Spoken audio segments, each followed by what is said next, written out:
السلام علیکم ناظرین، پروگرام میں آپ کو خوش آمدید کہتے ہیں۔ ناظرین، آج کل آپ روزانہ کی بنیاد کے اوپر ایک ہی بریکنگ سٹوری دیکھ رہے ہیں اپنے ٹیلی ویژن کے اوپر، اور اخبارات کے اندر بھی ایک ہی سٹوری جو ہے ہیڈ لائن کی شکل میں آپ کو چھپی ہوئی نظر آ رہی ہے۔ وہ یہ کہ ملک بھر کے اندر جو ہے بجلی چوروں کے خلاف کامیاب کارروائیاں ہو رہی ہیں۔ ابھی تھوڑی دیر پہلے میں ایک خبر دیکھ رہا تھا کہ پچھلے 6 روز کے دوران 6000 کے قریب کارروائیاں ہوئی ہیں بجلی چوروں کے خلاف، اور اس کی مد میں کوئی 2000 کے قریب FIRs بھی درج ہوئی ہیں۔ پورے ملک کے اندر جو کرنسی کے اسمگلرز ہیں ان کے خلاف بھی کارروائیاں ہو رہی ہیں۔ ڈالر جو ہے انٹر بینک کے اندر میں دیکھ رہا تھا آج کی تاریخ میں جو ہے وہ 300 سے نیچے ہو گیا ہے، 299 پہ آ گیا ہے۔ اسی طرح اوپن مارکیٹ کے اندر آپ دیکھ رہے ہیں چینی کی قیمت کے اندر بھی ہمیں کمی نظر آ رہی ہے۔ سوال آج ہمارے پروگرام میں جو بنیادی طور پر ہم اٹھانے جا رہے ہیں وہ یہ کہ نگراں حکومت ہے اس وقت جو کہ راست اقدام اٹھا رہی ہے، لیکن اس سے پہلے آپ نے دیکھا کہ PDM کی حکومت موجود تھی۔ ظاہرہ PDM کی حکومت کے اندر 2 درجن کے قریب جو ہے جماعتیں تھیں، دہائیوں کا تجربہ تھا۔ پنجاب اسپیڈ کے محترم شہباز شریف صاحب اپنی ٹیم کو لیڈ کر رہے تھے بحیثیت پرائم منسٹر، لیکن یہ پھرتیاں اور یہ کارکردگی ہمیں نظر نہیں آئی جو کہ ایکسپیکٹیشن تھی۔ ہم نے تھوڑا سا دیکھا کہ کوئی بھی پولیٹیکل گورنمنٹ ہے ناظرین، وہ سارے جو کام کرتی ہے وہ تو اپنی بیوروکریسی کے ذریعے کر رہی ہوتی ہے۔ تو بیوروکریسی ابھی جو مین منسٹریز کے اندر ہے یہ وہی فیڈرل سیکٹریز ہیں جو PDM کی حکومت کے اندر موجود تھے، اور آج تو ایک اور ماشاءاللہ نئے نگراں وزیر اعظم جو وزیر نامزد ہو گئے ہیں ان کی اپوائنٹمنٹ ہو گئی ہے، ابھی ان کو محکمہ نہیں ملا۔ فواد حسن فواد صاحب ناظرین، یہ ماضی کے اندر پرنسپل سیکرٹری شہباز شریف صاحب بھی رہے ہیں، اس کے بعد نواز شریف صاحب کے ساتھ انہوں نے لمبا عرصہ کام کیا۔ آپ کو پتا ہے ان کے خلاف ایک نیب کا کیس بھی تھا، اسے تو یہ بری ہو گئے۔ اسی طرح احد چیمہ صاحب وہ اسٹیبلشمنٹ ڈویژن کے ایڈوائزر شہباز شریف صاحب کے ساتھ بھی تھے۔ موجودہ جو پرائم منسٹر صاحب ہیں انوار الحق کاکڑ صاحب، ان کے ساتھ بھی موجود ہیں جناب اعلیٰ۔ یہ ماضی کے اندر جو پرنسپل سیکرٹری بھی رہے، وہاں پنجاب کے اندر بھی کام کرتے رہتے ہیں شہباز شریف صاحب کے ساتھ۔ یہ آپ اپنی ٹیلی ویژن اسکرین کے اوپر جو مین سیکرٹریز ہیں اس وقت ہماری جو فیڈرل بیوروکریسی کی جو بالکل اس کے اندر ان کا کی کردار ہے، ریڑھ کی ہڈی کا جو کردار ہے، یہ آپ دیکھ لیں۔ ڈاکٹر سید توقیر شاہ صاحب، یہ پرنسپل سیکرٹری ماضی کے اندر شہباز شریف صاحب کے رہے ہیں، آج کل جو پرنسپل سیکرٹری اس سے پہلے جو شہباز شریف صاحب تھے وزیر اعظم، ان کے ساتھ بھی تھے، اور نگراں وزیر اعظم کے ساتھ بھی موجود ہیں۔ صالح فاروقی صاحب سیکرٹری تجارت ہیں، آج کل آپ دیکھ رہے ہیں کہ نگراں جو وزیر تجارت ہیں گوہر اعجاز صاحب، ہمیں بتایا جا رہا ہے کوئی ہماری جو ایکسپورٹ ہے کوئی 100 بلین ڈالر کے قریب وہ لے جانے کا ارادہ رکھتے ہیں۔ امداد بسال صاحب سیکرٹری خزانہ، ناظرین جو خزانہ کے حوالے سے جو فیصلہ سازی ہو رہی ہے بڑی برق رفتاری کے ساتھ، وہ بھی آپ کی نظر میں ہیں۔ راشد محمود لنگڑیال صاحب، ابھی جو میں نے ذکر کیا کہ بجلی چوروں کے خلاف ایک زبردست جو ایک مارکے کا آغاز کیا گیا ہے نگراں حکومت جب سے آئی ہے، اس کو لیڈ کر رہے ہیں راشد محمود لنگڑیال صاحب۔ روزانہ کی بنیاد کے اوپر ان کے ٹویٹس آ رہے ہیں، وہ بتایا جا رہا ہے کہ وہ کتنے زبردست انداز سے بجلی چوروں کو کا پیچھا کر رہے ہیں۔ ظفر علی شاہ صاحب سیکرٹری منصوبہ بندی، PDM کے زمانے میں بھی موجود تھے اسی پوزیشن کے اوپر، اور باقی یہ سارے لوگ آپ کے سامنے ہیں۔ سوال یہی ہم نے آج اٹھانا ہے۔ ڈاکٹر فرق سلیم صاحب ہمارے ساتھ موجود ہیں، ماہر معیشت، ان سے پوچھیں گے کہ جناب اعلیٰ، نگراں حکومت کے اندر یہ جو ہمیں ایک مثبت ایک تبدیلی نظر آ رہی ہے، کامیابی کا ایک ہمیں اثر نظر آ رہا ہے، یہ تاثر ہے یا واقعی اس کے اندر حقیقت ہے، کیا ہے؟ حسن ایوب صاحب، چودھری غلام حسین صاحب، آپ کی اجازت سے پہلے میں ڈاکٹر فرق سلیم صاحب کے پاس جاؤں گا۔ ڈاکٹر صاحب دیکھیں، اس وقت ایک نگراں حکومت موجود ہے، روزانہ کی بنیاد کے اوپر ہمیں بڑی اچھی خبریں سنائی دی جا رہی ہیں، بتایا بھی سارا، میں نے ایکسپلین بھی کیا ہے، یہ جو چوری کے خلاف، ڈالر کے خلاف، سمگلنگ کے خلاف یہ سارے کا سارا معاملہ چل رہا ہے۔ اب 3 مہینے کے بعد دوبارہ ایک پولیٹیکل گورنمنٹ آنی ہے، اور حسن ایوب صاحب نے ہمیں یہ بتا دیا ہوا ہے، جو خوشخبری دے دی ہے کہ واپس آ رہے ہیں، جو لندن کے اندر مقیم ہیں ہمارے محترم نواز شریف صاحب اور شہباز شریف صاحب، اسحاق ڈار صاحب بھی شاید واپس آ جائیں۔ تو سر یہ جو ٹرانزیشن ہے اس کو ہم کس طرح، ایک عام پاکستانی یہ سمجھنا چاہ رہا ہے کہ اگر نگراں حکومت اچھے کام کر سکتی ہے یا کر رہی ہے تو پھر ان کو کتنا ٹائم ملنا چاہیے، اور یہ ٹرانزیشن جو ہے اچھی ہے بری ہے، آپ کی نظر میں یہ کیا ہو رہا ہے پاکستان کے اندر، اور عام لوگوں کو اس سے کیا سمجھنا چاہیے؟ خبر صاحب بہت سارے سوال اکٹھے کر دیے ہیں، جی please sir, over to you. جی پلیز۔ دیکھیے پہلی بات تو یہ ہے کہ میں سمجھتا ہوں کہ ہمارا اصل مسئلہ جو ہے وہ معاشی نہیں ہے، وہ سیاسی ہے. اور وہ میں اس لیے کہہ رہا ہوں کہ ہمارے ہاں پچھلے کئی سالوں سے، کئی ڈیکیڈ سے جو معاشی پالیسی بنائی جاتی ہے وہ سیاسی ایجنڈے کی اثر رسوخ میں بنائی جاتی ہے.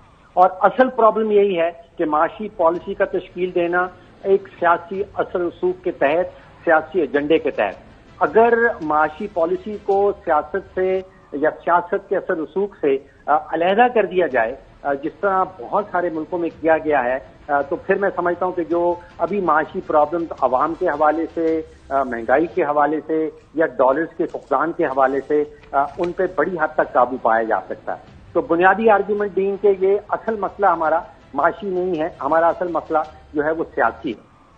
دوسری چیز یہ کہ ابھی جو کچھ ہم نے دیکھا یا ہم پچھلے کچھ ہفتوں سے دیکھتے آ رہے ہیں، وہاں پہ ایک تفریق کرنا ضروری ہے، اور وہ تفریق ہے اقدامات اور پالیسی کے درمیان.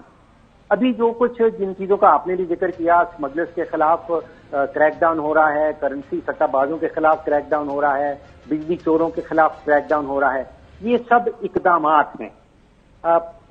پالیسی کا مطلب یہ ہوتا ہے کہ آپ نے medium to long term policy بنانی ہے کہ جو پرابلمز ہیں ان کا حل کس طرح ڈھونڈنا ہے. تو اقدامات اور پالیسی میں تفریق کرنا ضروری ہے. اقدامات کی ایک لمٹ ہوتی ہے. جس طرح اگر آپ ڈالر میں سمجھیں کہ ہم نے پچھلے چند ہفتوں میں یا چند دنوں میں جو اقدامات ہوتے دیکھے ہیں، ان کے نتیجے میں ہم نے دیکھا کہ روپیہ کوئی 25-26 روپے اس کی قدر ڈالر کے سامنے جو ہے وہ مزید مضبوط ہو گئی. اقدامات کی ایک لمٹ ہوتی ہے. میں محسوس یہ کر رہا ہوں کہ خاص طور پہ ڈالر اور روپے کی قدر کے حوالے سے اقدامات کی جو لمٹ ہے اس کی ایکسٹینٹ تک ہم پہنچ رہے ہیں. جہاں تک ہو سکتا تھا اقدامات کے زور پہ وہ کام ہو گیا. اب پالیسی بنائی جا رہی ہے یا نہیں وہ نظر نہیں آ رہی. دیکھیے پالیسی کا مطلب یہ ہے کہ بجٹ میں 7,500 ارب کے خسارے کا اعلان کیا گیا. کیا ہمارے پاس کوئی پالیسی ہے کہ ہم نے اس خسارے کو کم کس طرح کرنا ہے؟ ہمارے پاس کوئی 2,600 ارب کا گردشی قرضہ کھڑا ہو گیا ہے بجلی کے شعبے میں. کیا ہمارے پاس کوئی پالیسی ہے کہ اس کو ہم نے کس طرح کم کرنا ہے؟ اقدامات ضرور لیے جا رہے ہیں، جو بجلی چور ہیں ان کو پکڑا جا رہا ہے، لیکن پالیسی کوئی سامنے نظر نہیں آ رہی. اسی طرح کوئی 4 ارب ڈالر کی کہا جاتا ہے کہ پاکستان کے اندر گیس جو ہے وہ چوری ہو جاتی ہے. اقدامات ضرور نظر آ رہے ہیں لیکن پالیسی کوئی ابھی سامنے نظر نہیں آ رہی. چلیں فاروق صاحب، ابھی حسن ایوب میرے کولیگ ہیں، وہ آپ سے سوال کریں گے. بہت شکریہ ڈاکٹر صاحب. یہ بتائیے گا کہ یہ جو آپ کہہ رہے ہیں اقدامات ہیں، اقدامات یقینی طور پر اقدامات ہو رہے ہیں اور بڑے ویزیبل ہیں، لیکن اس ساری جو آپ نے تبدیلی دیکھی ہے یکسر، تو میری تو رائے یہ ہے، میں تو سوال نہیں رائے اپنی اس کا اظہار کروں گا کہ جب آرمی چیف نے تاجروں سے ملاقاتیں کی لاہور اور کراچی میں، اور اس کے بعد مسائل ان کے سامنے لوگوں نے جو ہے وہ پیش کیے اور پھر اس کے اوپر انہوں نے ہدایات دی، تو پھر اب آپ دیکھیں کہ انہوں نے صرف جو وعدے کیے تھے ان پر انہوں نے جو عمل درآمد بھی شروع کروا دی ہے. اور ہم نے ود ان ڈیز دیکھا کہ پورے ملک میں نہ صرف جو ہے وہ جو کیا اسے کہتے ہیں اسمگلنگ چل رہی تھی اس کو روک دیا گیا، بلکہ اس کے علاوہ جو چوری ہو رہی تھی بجلی کی، گیس کی، تو ان کے خلاف بھی جو ہے وہ ساری کارروائیاں شروع ہو گئی ہیں. تو اب بنیادی سوال یہ ہے کہ یہ جو اگر مطلب جو سننے میں آ رہا ہے کہ لوگوں نے 10 ارب ڈالر کے قریب جو ہے وہ جو رقوم ہے جو ڈکلیئر نہیں کی ہوئی اور وہ لاکرز میں اور گھروں میں محفوظ کر کے رکھی ہوئی ہے، اگر یہ 10 ارب ڈالر ریکور ہو جائے تو کیا ریاست پاکستان کی مشکلات کچھ کم ہوں گی؟ دیکھیے مجھے نہیں معلوم کہ آپ کا سورس کیا ہے، 10 بلین ڈالر کی فگر آپ نے کہاں سے نکال لی. پھر جس قسم کے اقدامات یا قدم کا آپ ذکر کر رہے ہیں اس سے پاکستان اور پاکستان کی حکومت کے اوپر جو ٹرسٹ کا ایلیمنٹ ہے وہ ختم ہونے لگتا ہے. جس طرح کہا جا رہا تھا کہ ڈی مانیٹائزیشن کروا دی جائے، 5,000 روپے کے نوٹ ختم کر دیے جائیں، لوگوں کے لاکرز کے اوپر ریڈنگ کی جائے، یہ سارے اقدامات جو ہیں یہ ایک آپ سمجھے کہ ٹرسٹ کا جو ریلیشن شپ ہے ریاست اور اس کے عوام کے درمیان، اس کو بہت بڑا دھچکا ملتا ہے. میں سمجھتا ہوں کہ یہ اقدامات ان دا لانگ رن جو ہیں یہ پاکستان کے معاشی مفاد میں نہیں ہیں.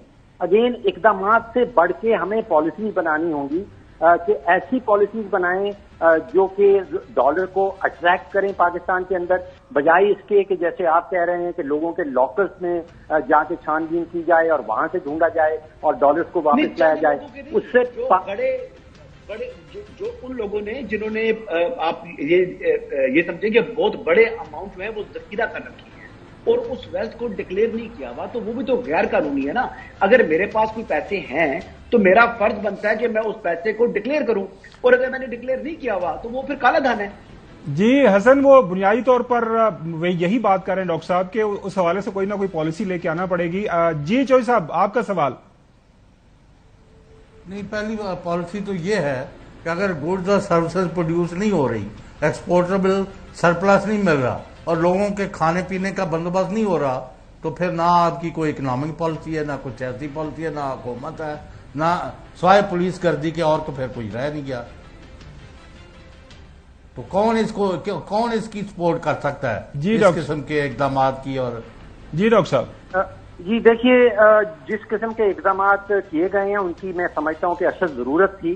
خاص طور پہ نشاندہی کرنا، اسمگلرز کی نشاندہی کرنا. جو دیکھیے یہ کوئی اکیلا آدمی یہ کام نہیں کر رہا ہوتا، یہ مافیاز ہیں، یہ سب نیکسس ہے، یہ مل جل کے کام کیا جاتا ہے. ابھی جو نشاندہی کی گئی ہے کہ کوئی 722 کرنسی کے ڈیلرز ہیں، 90 جو ہیں وہ حکومتی افسران ان کی سہولت کاری کر رہے ہیں، کوئی 1000 جو پمپس ہیں پاکستان کے اندر جو وہ اسمگلڈ تیل جو ہیں وہ بیچ رہے ہیں. اس میں کوئی 30 کے قریب سیاستدان جو ہیں وہ انوالوڈ ہیں. اور پھر اس ساری تجارت سے دہشت گردی کو جو پیسہ پہنچتا ہے یا دہشت گردوں کو جو پیسہ پہنچتا ہے، میرا خیال کہ اس نیکسس کی نشاندہی کرنا بڑا ضروری تھا، اور نشاندہی کے بعد ان کے خلاف اقدامات کرنا بھی بڑا ضروری تھا.